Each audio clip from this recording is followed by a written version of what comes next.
नेहरू जी से चले मोदी जी तक आ गए, आगे कहाँ पहुँचेंगे वो तो आगे की बात है। ये लड़का आंदोलन बहुत करता है, तो पंडित कमलापत त्रिपाठी ने कहा कि आंदोलन नहीं करेंगे तो नेता कैसे निकलेंगे इस यूनिवर्सिटी से।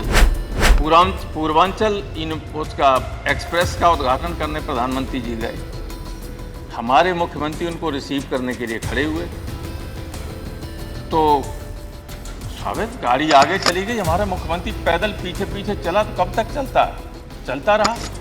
कोई केयर करता है? नेहरू जी लड़कों के लिए खड़े हो जाते। 300 दिन से ज़्यादा से लड़के इलाहाबाद यूनिवर्सिटी में अनशन किए हुए हैं कि स्टूडेंट यूनियन का गठन होना चाहिए, चुनाव होना चाहिए। सारे देश ने देखा कि नहीं, आपके मुख्यमंत्री खड़े हुए तो एसपी जी ने साइड करके चला गया, हटा दिया और सीधे गाड़ी चली गई कारवां, मुख्यमंत्री खड़े रह गए। हम कहाँ से चले थे और कहाँ पहुँचे, यात्रा यही है। यात्रा की बिगिनिंग होती है, यहाँ से शुरू की थी, कहाँ पहुँचे, अभी ख़त्म नहीं हुई है। नेहरू जी से चले मोदी जी तक आ गए, आगे कहाँ पहुँचेंगे वो तो आगे की बात है। मैं 2, 3, 4 उदाहरण दूंगा, ये ज्ञान में देने के लिए आज खड़ा नहीं हूँ। एक बार पंडित जवाहरलाल नेहरू प्रधानमंत्री थे, इलाहाबाद गए, समाजवादी युवजन सभा के लोग जनेश्वर मिश्र, मोहन सिंह, ब्रजभूषण तिवारी के नेतृत्व में उन्होंने काले झंडे दिखाए।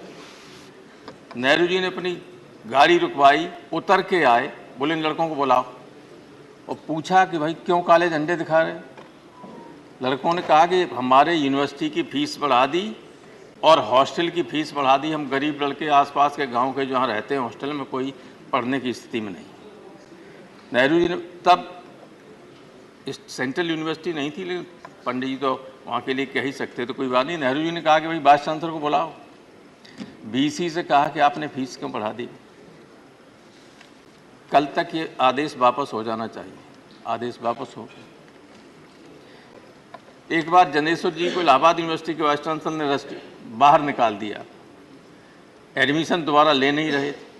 पंडित कमलापत त्रिपाठी उत्तर प्रदेश से शिक्षा मंत्री थे, पंडित जी के पास लड़के गए तो उन्होंने बीसी से कहा कि इसे दाखिला दीजिए, कि नहीं ये लड़का आंदोलन बहुत करता है। तो पंडित कमलापत त्रिपाठी ने कहा कि आंदोलन नहीं करेंगे तो नेता कैसे निकलेंगे इस यूनिवर्सिटी से, और दाखिला किया। फिर जनेश्वर जी इस देश के कई मंत्रालयों के मंत्री भी रहे।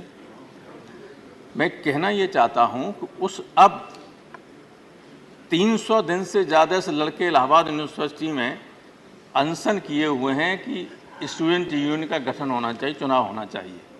300 दिन से ज़्यादा हो गए, बैठे हुए हैं, कोई सुनने वाला नहीं। अभी दिल्ली यूनिवर्सिटी में होने जा रहे हैं स्टूडेंट यूनियन के चुनाव, लेकिन सेंट्रल यूनिवर्सिटी है प्रयागराज यूनिवर्सिटी, उसमें नहीं करने जा रहे। और 2 उदाहरण और देंगे, रूपाला साहब नाराज मत होना।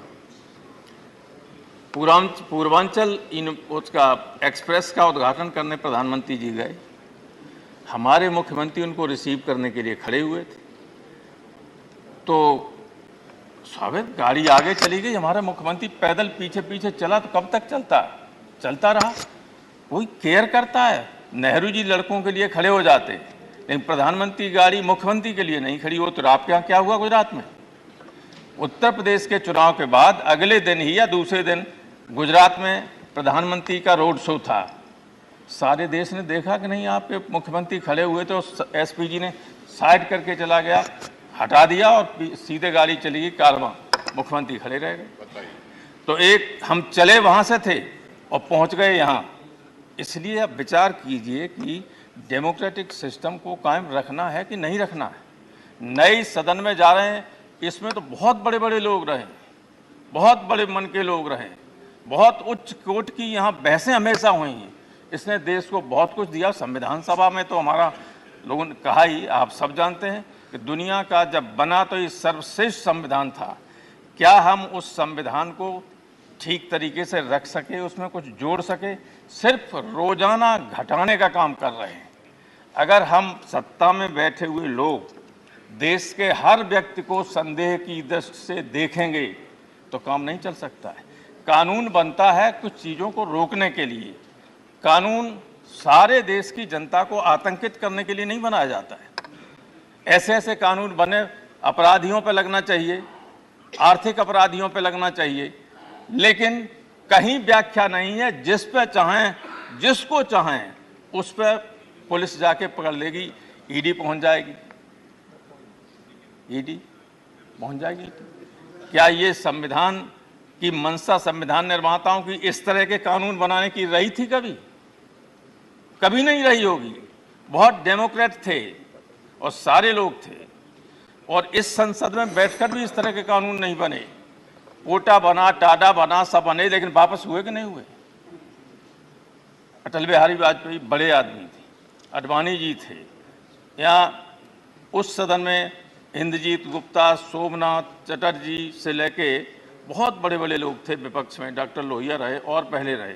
संविधान सभा में तो थे ही सारी इंटेलेक्चुअल क्रीम देश की, लेकिन उसके बाद भी बहुत बड़े लोग रहे, अच्छे कानून बने।